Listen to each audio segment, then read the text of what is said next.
In my younger and more vulnerable years, my father gave me some advice that I've been turning over in my mind ever since. Whenever you feel like criticizing anyone, he told me, just remember that all the people in this world haven't had the advantages that you've had. He didn't say any more, but we've always been unusually communicative in a reserved way, and I understood that he meant a great deal more than that.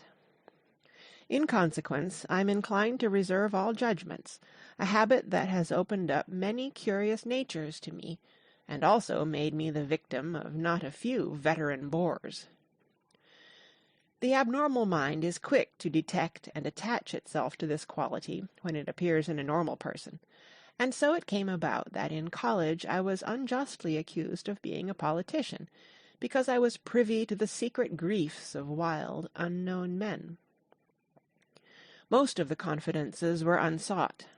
Frequently I have feigned sleep, preoccupation, or a hostile levity when I realized by some unmistakable sign that an intimate revelation was quivering on the horizon. For the intimate revelations of young men, or at least the terms in which they express them, are usually plagiaristic and marred by obvious suppressions. Reserving judgments is a matter of infinite hope. I am still a little afraid of missing something if I forget that, as my father snobbishly suggested, and I snobbishly repeat, a sense of the fundamental decencies is parcelled out unequally at birth. And, after boasting this way of my tolerance, I come to the admission that it has a limit. Conduct may be founded on the hard rock or the wet marshes, but after a certain point I don't care what it's founded on.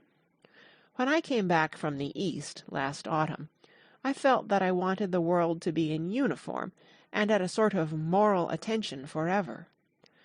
I wanted no more riotous excursions with privileged glimpses into the human heart.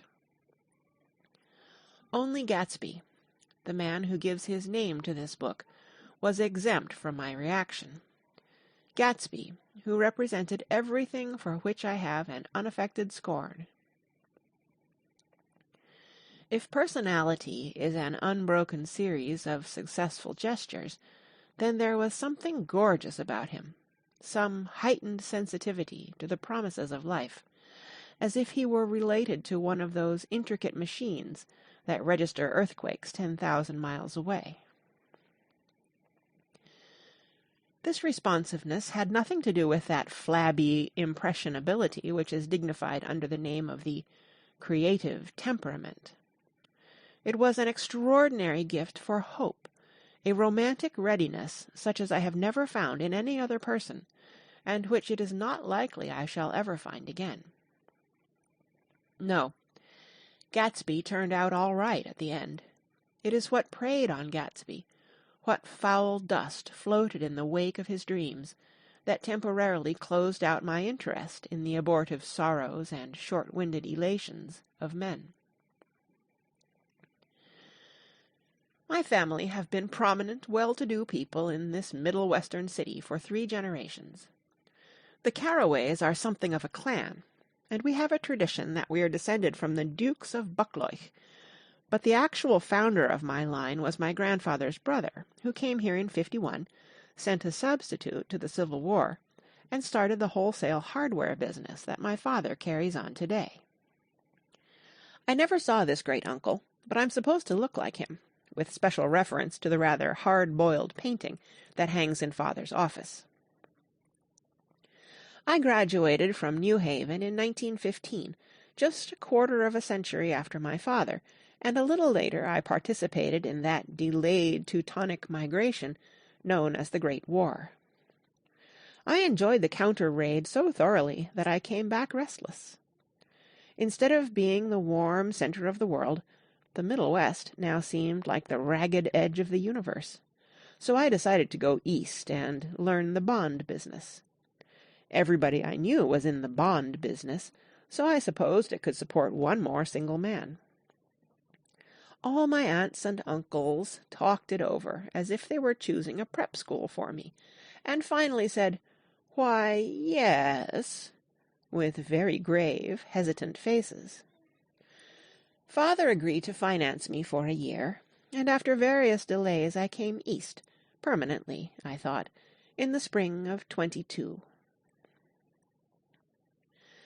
The practical thing was to find rooms in the city, but it was a warm season, and I had just left a country of wide lawns and friendly trees, so when a young man at the office suggested that we take a house together in a commuting town, it sounded like a great idea.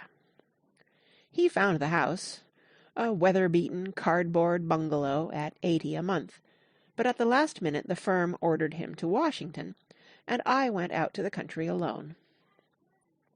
I had a dog, at least I had him for a few days until he ran away, and an old Dodge, and a Finnish woman who made my bed and cooked breakfast, and muttered Finnish wisdom to herself over the electric stove. It was lonely for a day or so, until one morning some man, more recently arrived than I, stopped me on the road. "How do you get to West Egg Village?" he asked helplessly. I told him. And as I walked on, I was lonely no longer. I was a guide, a pathfinder, an original settler. He had casually conferred on me the freedom of the neighborhood. And so, with the sunshine and the great bursts of leaves growing on the trees, just as things grow in fast movies, I had that familiar conviction that life was beginning over again with the summer. There was so much to read, for one thing, and so much fine health to be pulled down out of the young, breath-giving air. I bought a dozen volumes on banking and credit and investment securities, and they stood on my shelf in red and gold like new money from the mint, promising to unfold the shining secrets that only Midas and Morgan and Maecenas knew. And I had the high intention of reading many other books besides. I was rather literary in college. One year I wrote a series of very solemn and obvious editorials for the Yale News, and now I was going to bring back all such things into my life and become again that most limited of all specialists, the well-rounded man. This isn't just an epigram. Life is much more successfully looked at from a single window, after all. It was a matter of chance that I should have rented a house in one of the strangest communities in North America. It was on that slender, riotous island which extends itself due east of New York, and where there are, among other natural curiosities, two unusual formations of land.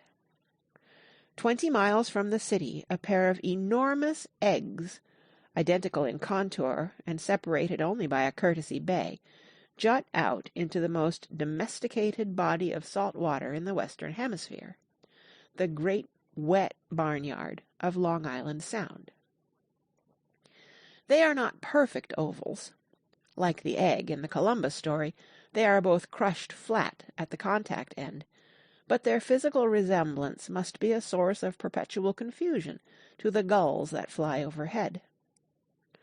To the wingless, a more arresting phenomenon is their dissimilarity in every particular, except shape and size. I lived at West Egg, the less fashionable of the two, though this is a most superficial tag to express the bizarre and not a little sinister contrast between them. My house was at the very tip of the egg, only 50 yards from the Sound, and squeezed between two huge places that rented for $12,000 or $15,000 a season. The one on my right was a colossal affair by any standard. It was a factual imitation of some Hôtel de Ville in Normandy, with a tower on one side, spanking new under a thin beard of raw ivy, and a marble swimming pool, and more than 40 acres of lawn and garden. It was Gatsby's mansion. Or rather, as I didn't know Mr. Gatsby, it was a mansion inhabited by a gentleman of that name. My own house was an eyesore, but it was a small eyesore, and it had been overlooked, so I had a view of the water, a partial view of my neighbor's lawn, and the consoling proximity of millionaires, all for $80 a month. Across the Courtesy Bay, the white palaces of fashionable East Egg glittered along the water, and the history of the summer really begins on the evening I drove over there to have dinner with the Tom Buchanans. Daisy was my second cousin once removed, and I'd known Tom in college. And just after the war, I spent 2 days with them in Chicago. Her husband, among various physical accomplishments, had been one of the most powerful ends that ever played football at New Haven, a national figure in a way, one of those men who reach such an acute, limited excellence at 21 that everything afterward savors of anticlimax. His family were enormously wealthy. Even in college, his freedom with money was a matter for reproach. But now he'd left Chicago and come east in a fashion that rather took your breath away. For instance, he'd brought down a string of polo ponies from Lake Forest. It was hard to realize that a man in my own generation was wealthy enough to do that. Why they came east, I don't know. They had spent a year in France for no particular reason, and then drifted here and there unrestfully, wherever people played polo and were rich together. This was a permanent move, said Daisy over the telephone, but I didn't believe it. I had no sight into Daisy's heart, but I felt that Tom would drift on forever seeking, a little wistfully, for the dramatic turbulence of some irrecoverable football game. And so it happened that on a warm, windy evening I drove over to East Egg to see 2 old friends whom I scarcely knew at all. Their house was even more elaborate than I expected, a cheerful red and white Georgian colonial mansion overlooking the bay. The lawn started at the beach and ran toward the front door for a quarter of a mile, jumping over sundials and brick walks and burning gardens, finally, when it reached the house, drifting up the side in bright vines, as though from the momentum of its run. The front was broken by a line of French windows, glowing now with reflected gold and wide open to the warm, windy afternoon, and Tom Buchanan in riding clothes was standing with his legs apart on the front porch. He had changed since his New Haven years. Now he was a sturdy, straw-haired man of 30, with a rather hard mouth and a supercilious manner. 2 shining, arrogant eyes had established dominance over his face, and gave him the appearance of always leaning aggressively forward. Not even the effeminate swank of his riding clothes could hide the enormous power of that body. He seemed to fill those glistening boots until he strained the top lacing, and you could see a great pack of muscle shifting when his shoulder moved under his thin coat. It was a body capable of enormous leverage, a cruel body. His speaking voice, a gruff, husky tenor, added to the impression of fractiousness he conveyed. There was a touch of paternal contempt in it, even toward people he liked, and there were men at New Haven who had hated his guts. "Now, don't think my opinion on these matters is final," he seemed to say, "just because I'm stronger and more of a man than you are." We were in the same senior society, and while we were never intimate, I always had the impression that he approved of me and wanted me to like him with some harsh, defiant wistfulness of his own. We talked for a few minutes on the sunny porch. "I've got a nice place here," he said, his eyes flashing about restlessly.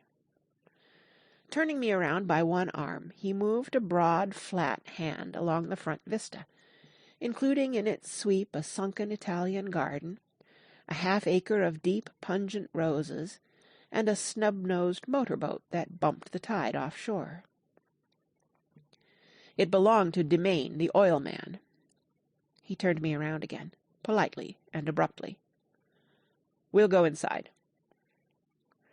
We walked through a high hallway into a bright rosy-colored space, fragilely bound into the house by French windows at either end. The windows were ajar and gleaming white against the fresh grass outside, that seemed to grow a little way into the house. A breeze blew through the room, blew curtains in at one end and out the other like pale flags, twisting them up toward the frosted wedding cake of the ceiling, and then rippled over the wine-coloured rug, making a shadow on it as wind does on the sea.